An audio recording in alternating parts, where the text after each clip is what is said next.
So this is a former chook house. So it's a Devon aircraft, but it was owned by the Air Force, and then they, as they did with our harbour behind us there, they sold them all off, and so a farmer bought this one and turned it into a fowl house. So you can imagine what that did to it. Yeah. But eventually, and it was in the South Island, eventually we found it and bought it back.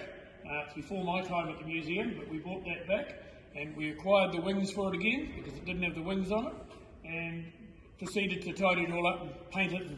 And then a generous donation from a chap in Blenheim gave us a set of engines for it, and so it sits there in pride of place. But the interesting thing about this is that this aircraft has never really done any serious flying. It's got 13 hours or 17 hours or something like that on its clock.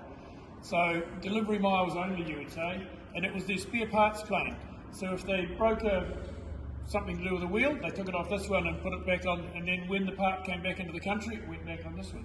So it was just like having a spare parts workshop, but it was on a complete plane. And you would have thought that when they sold them off, they might have thought perhaps we should keep that one for historical reasons. It hasn't flown, but nobody put it together. And so yeah, so we have it. The fuselage was in the South Island, the wings were in the North Island. Yeah, I understand it. Yeah. Wow. Yeah. Okay. Yeah. That's amazing. So what was this plane used for? Well, it'll be used for navigation training, but it would have some seats in it. So it may be used for. They had a few of them, a reasonable number of them, and so it may be used for flying people around as well. But yeah, I'm pretty sure it was used for navigation training.